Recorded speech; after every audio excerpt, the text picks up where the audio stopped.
So we learned what AJAX and APIs are, we used a bunch of asynchronous code already, and we learned all about promises. But what's missing is to finally understand how all of it really works behind the scenes of JavaScript. And so let's find out. And to start, let's quickly review the JavaScript runtime that we talked about way back in the course, just to make sure that the rest of this lecture will make sense to you. So a JavaScript runtime is basically a container which includes all the different pieces that are necessary to execute JavaScript code. Now, the heart of every JavaScript runtime is the engine.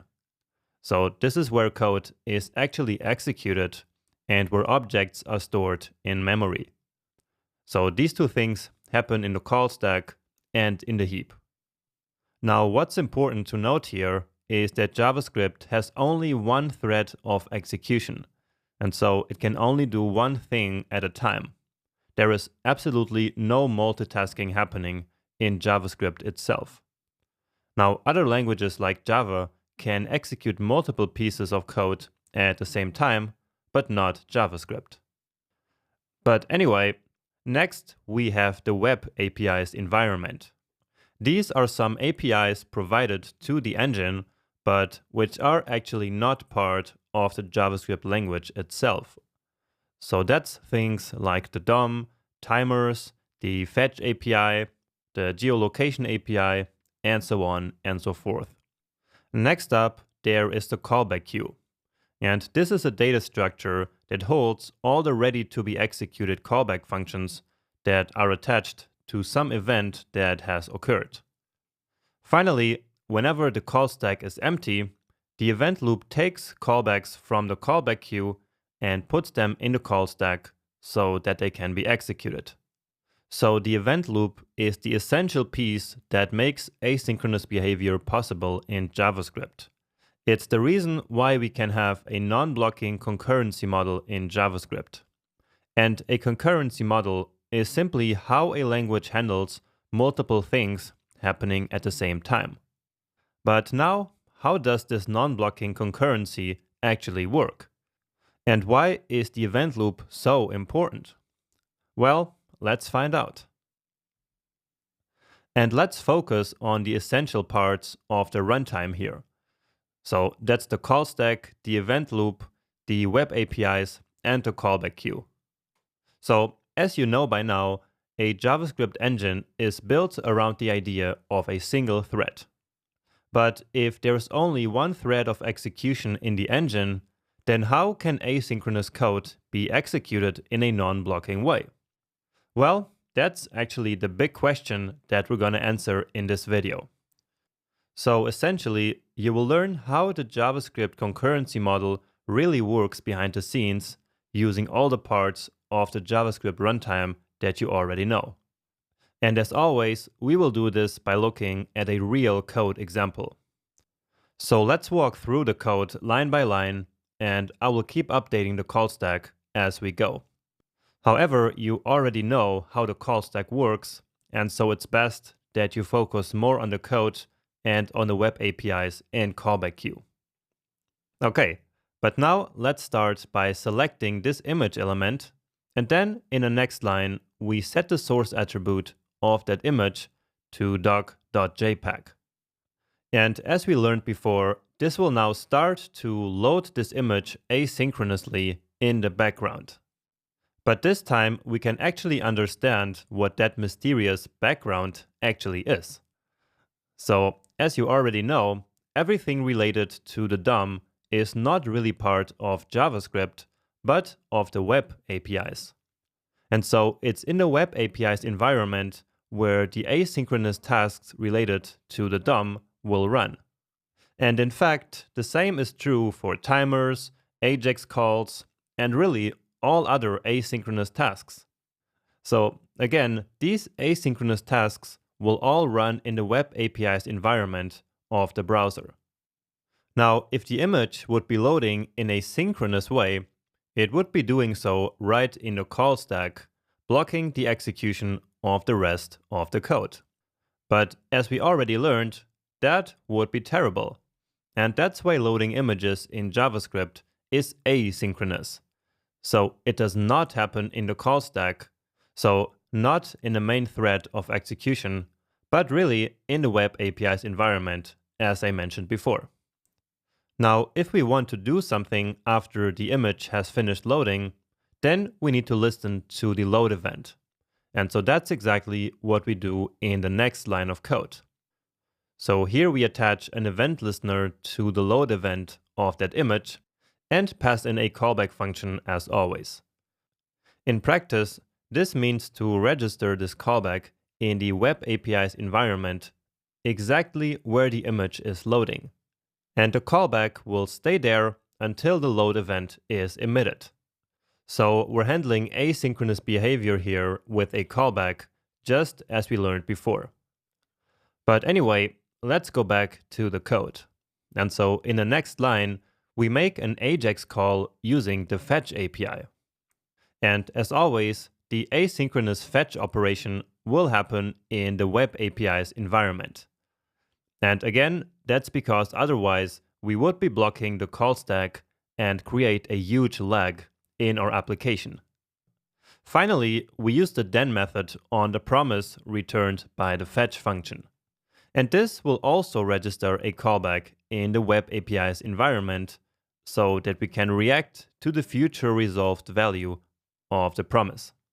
So this callback is associated with the promise that is fetching the data from the API. And that's going to be important later on. So with this, we have now executed all the top level code, so all the code that is not inside any callback function in a synchronous way. We also have the image loading in the background and some data being fetched from an API. And so now it's time for this to get really interesting. Let's say the image has finished loading, and therefore the load event is emitted on that image. What happens next is that the callback for this event is put in the callback queue. And the callback queue is basically an ordered list of all the callback functions that are in line to be executed. And you can think of this callback queue like as a to-do list that you would write for yourself with all the tasks that you have to complete. So the callback queue is also a to-do list of a kind, but with tasks that the call stack will eventually have to complete. Now in this example, there are no other callbacks in the queue yet, but there could be, of course.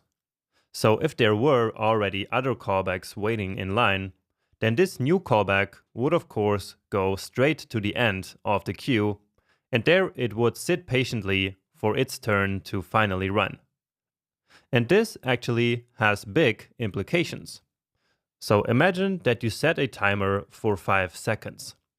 And so after 5 seconds, that timer's callback will be put on the callback queue, right?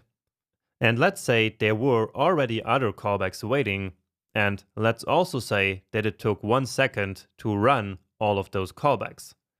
Then, in that case, your timer's callback would only run after 6 seconds and not after 5. So these 6 seconds are the 5 seconds that passed for the timer, plus the 1 second that it took to run all the other callbacks that were already waiting in line in front of your timer. So what this means is that the timer's duration that you define is not a guarantee. The only guarantee is that the timer's callback will not run before 5 seconds, but it might very well run after 5 seconds have passed. So it all depends on the state of the callback queue and also another queue that we're going to learn about in a second. Now, another thing that's important to mention here is that the callback queue also contains callbacks coming from DOM events like clicks or key presses or whatever. Now, we learned before that DOM events are not really asynchronous behavior, but they still use the callback queue to run their attached callbacks. So if a click happens on a button with an event listener, then what will happen is just like what I illustrated here with the asynchronous load event. But anyway, now it's time to finally learn about the event loop. So here is what the event loop does. It looks into the call stack and determines whether it's empty or not, except of course for the global context. Then if the stack is indeed empty, which means that there is currently no code being executed, then it will take the first callback from the callback queue and put it on the call stack to be executed. And this is called an event loop tick. So each time the event loop takes a callback from the callback queue, we say that there was an event loop tick. So as we can see here, the event loop has the extremely important task of doing coordination between the call stack and the callbacks in the callback queue. So the event loop is basically who decides exactly when each callback is executed. We can also say that the event loop does the orchestration of this entire JavaScript runtime. Another thing that becomes clear from this whole explanation is that the JavaScript language itself has actually no sense of time. That's because everything that is asynchronous does not happen in the engine. It's the runtime who manages all the asynchronous behavior, and it's the event loop who decides which code will be executed next. But the engine itself simply executes whatever code it is given. Okay, so this is of course a lot to take in, so let's try to recap what happened here. So the image started loading asynchronously in the web API's environment and not in the call stack, right? We then used addEventListener to attach a callback function to the image load event. And this callback is basically our asynchronous code. It's code that we deferred into the future because we only want to execute it once the image has loaded. And in the meantime, the rest of the code kept running. Now, addEventListener did not put the callback directly in the callback queue. It simply registered the callback, which then kept waiting in the web API's environment until the load event was fired off. Only then the environment put the callback in the queue. Then, while in the queue, the callback kept waiting for the event loop to pick it up and put it on the call stack. And this happened as soon as the callback was first in line and the call stack was empty. And that's it, actually. So all this happened so that the image did not have to load in the call stack, but in the background in a non-blocking way. So in a nutshell, the web API's environment, the callback queue, and the event loop all together make it possible that asynchronous code can be executed in a non-blocking way, even with only one thread of execution in the engine. Wow, that was already a lot to understand, but we're not done yet, because we still have the fetch function getting data from the AJAX call in the background. And this is basically happening with a promise. Remember? Now, with promises, things work in a slightly different way, which is why I included this promise example as well. So let's say that the data has now finally arrived, and so the fetch is done. Now callbacks related to promises, like this one that we registered with the promises then method, do actually not go into the callback queue. So again, this callback that we still have here, which is coming from a promise, will not be moved into the callback queue. Instead, callbacks of promises have a special queue for themselves, which is the so-called microtasks queue. Now, what is special about the microtasks queue is that it basically has priority over the callback queue. So at the end of an event loop tick, so after a callback has been taken from the callback queue, the event loop will check if there are any callbacks in the microtasks queue. And if there are, it will run all of them before it will run any more callbacks from the regular callback queue. And by the way, we call these callbacks from promises microtasks. and therefore the name microtasks queue. And there are actually other microtasks, but that's not relevant here. So going back to our example, currently we actually do have a microtask sitting in a microtasks queue. The call stack is also empty, and therefore the event loop will now take this callback and put it in the call stack, just like it does with callbacks from the callback queue. And it doesn't matter if the callback queue is empty or not.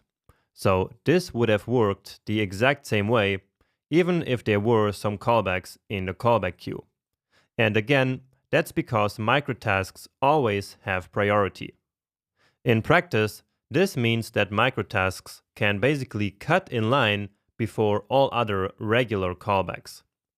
Now, if one microtask adds a new microtask, then that new microtask is also executed before any callbacks from the callback queue. And this means that the microtasks queue can essentially starve the callback queue, because if we keep adding more and more microtasks, then callbacks in the callback queue can never execute. Now, this is usually never a problem, but I just wanted to mention this possibility here anyways. Who knows? Maybe this will be an interview question for you someday. And if so, you would now know the answer. But anyway, as you can hopefully see, the idea of running asynchronous code with regular callbacks and with microtasks coming from promises is very similar. The only difference is that they go into different queues and that the event loop gives microtasks priority over regular callbacks. Alright, and that's finally it. That's all you need to know about how asynchronous JavaScript really works behind the scenes. And I'm sure that this knowledge is going to be extremely helpful and valuable to you, because you're going to be way more confident writing asynchronous code now, and also you will ace any job interview question about asynchronous JavaScript. And actually, so many JavaScript developers don't know anything about this. So I'm sure that this knowledge will put you into the top 10% or even top 5% of JavaScript developers. And that's just amazing on itself, right? But anyway, let's now finish here and try out some of this stuff in practice so that you see for yourself that I didn't just make this stuff up.